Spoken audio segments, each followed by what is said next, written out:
जय श्री कृष्णा दोस्तों, राधे राधे।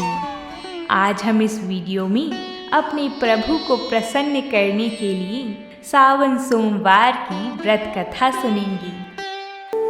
एक गांव में रामू नाम का एक व्यापारी रहता था। उसके दो बेटे थे, बड़ा बेटा चंदन और छोटा बेटा रघु। उनकी शादी हो चुकी थी, लेकिन बड़े भाई की पत्नी छाया की कोई संतान नहीं हुई थी और छोटे भाई की पत्नी कोमल के एक बेटा था। देवरानी बहुत ही चंट स्वभाव की थी और बेटा होने के बाद उसे और भी घमंड हो गया था। वो घर का कोई भी काम नहीं करती थी और पूरे दिन बस बैठकर छाया पर हुक्म चलाती थी। छाया बहुत ही सीधी स्वभाव की थी। वो कोमल को छोटी बहन मानकर उसका सारा काम कर देती थी। वो सुबह जल्दी उठकर सबसे पहले घर को साफ करके पूजा करती और रोज भगवान शिव की पूजा करने मंदिर भी जाती थी। वो भगवान शिव की भक्त थी और हर सोमवार का व्रत रखती थी। कोमल के बेटे का ध्यान भी छाया ही रखती थी और उसे वो बड़े प्रेम भाव से रखती थी। ऐसा ही रोज चलता रहता। एक दिन भगवान शिव अपने ध्यान में मग्न मुस्कुरा रही थी कि तभी माता पार्वती वहां आई और भगवान को ऐसे मुस्कुराते देख उन्हें भी बड़ा आनंद मिला। और फिर माता पार्वती शिवजी से पूछने लगी, भगवान आप ऐसा क्या देख रहे हैं जो इस कदर मन ही मन मुस्कुरा रहे हैं?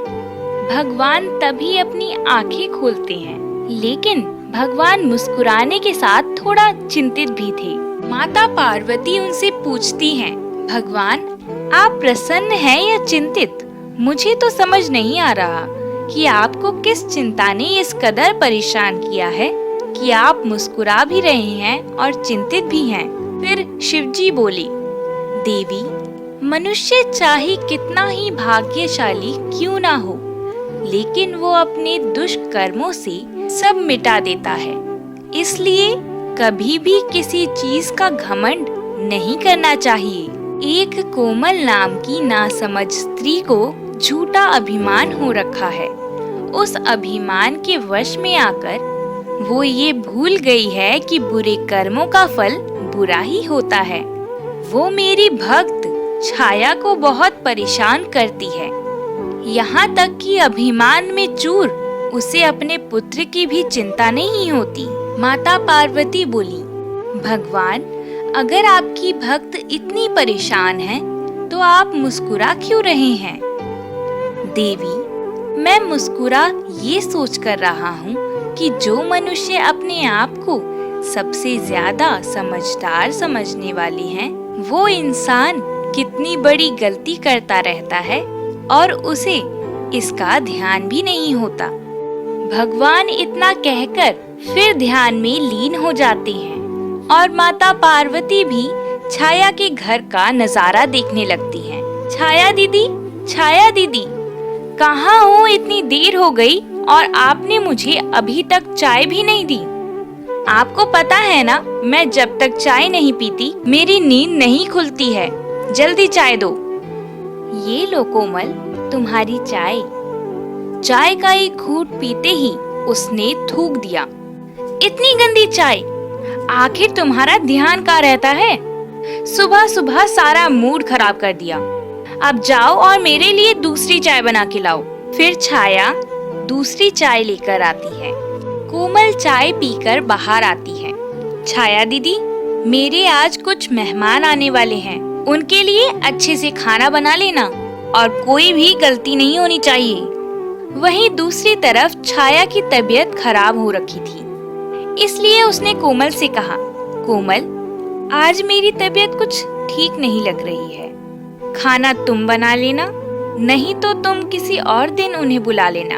इतना सुनते ही कोमल गुस्से में आ गई और बोली, अच्छा तो आपकी तबीयत ठीक नहीं है, बहाने तो बहुत अच्छा बनाना जानती हो मैडम।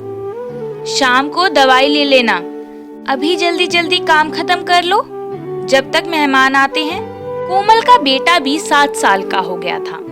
वो भी छाया की ऐसी हालत देखकर दुखी होता रहता था। घर में छाया माँ के साथ ऐसा बर्ताव देखकर वो शिवजी के मंदिर गया और शिवजी को प्रणाम करते हुए बोला, भगवान जी, आपको तो मेरी छाया माँ बहुत प्यार करती है, आपकी बहुत पूजा भी करती है। वो तो कहती है कि आप जो कुछ करते हो हमारे अच्छे के लिए करते हो। तो मेरी छाया माँ तो बहुत अच्छी है, फिर भी उन्हें हमेशा दुख ही क्यों मिलता है? हे भगवान, कृपा करो जिससे मेरी छाया माँ के सारे दुख खत्म हो जाएं और वो भी बहुत खुश रहें। बच्चे की ये बात सुनकर शिवजी मन ही मन मुस्कुराने लग गए। तभी माता पार्वती बोली, भगवान, अब तो बताइए, आप अपनी इस भक्त के लिए कुछ क्यों नहीं करते? भगवान शिव बोले, देवी, छाया भी अपने कर्मों का फल भोग रही है। पिछले जन्म में उसने भी अपनी बहू को बहुत परेशान किया था। वहीं कोमल शांत स्वभाव की भक्ति से पूर्ण थी, जिससे ये जन्म में उसे सुख की प्राप्ति हो रही है और छाया अपने बुरे कर्मों का फल भोग रही है। लेकिन देवी, वो दिन दूर नहीं जब कोमल को अपनी गलती का एहसास हो जाएगा और छाया के दुख भी दूर हो जाएंगे। इतना कहकर प्रभु फिर ध्यान में चले जाते हैं। छाया उपवास रखती है और मंदिर जाकर भगवान शिव की पूजा करती है। मंदिर से लौटते वक्त उसका पैर एक गड्ढे में गिर जाता है, जिससे उसे बहुत चोट आती है। तभी भगवान शिवजी और माता पार्वती उसी जगह पे रूप बदल कर आते हैं और छाया को उसके घर लेकर जाते हैं। वहीं उस समय एक सांप वहां आ जाता है और भगवान को देखकर प्रणाम करने लगता है। तभी सब लोग ये देख के दंग रह जाते हैं और कोमल का बेटा भगवान से पूछता है, सांप आपको देखकर कैसे चला गया? आप कौन हैं? तभी माता पार्वती और भगवान शिवजी अपना असली स्वरूप के दर्शन कराते हैं। छाया, कोमल और उसका बेटा ये देखकर प्रभु को प्रणाम करते हैं और कहते हैं, हम धन्य हो गए प्रभु। भगवान शिव छाया को आशीर्वाद देते हैं, जिससे उसकी चोटें सही हो जाती हैं और माता पार्वती भी उसे संतान होने का आशीर्वाद देती हैं। जिसके बाद माता पार्वती और शिवजी अपने धाम वापस लौट जाते हैं। छाया अपने घर में धूमधाम से पूरी श्रद्धा भाव से पूरी रात शिवजी और माता पार्वती का भजन करती है और पूजन करती है और कोमल भी छाया से माफी मांगती है। कहती है, दीदी, मुझे माफ कर दो, आपके साथ बहुत बुरा किया है मैंने, इसके लिए मैं क्षमा प्रार्थी हूँ। कुछ समय के बाद छाया के भी एक बच्चा होता है, जिसका नाम वो शिवांश रखती है।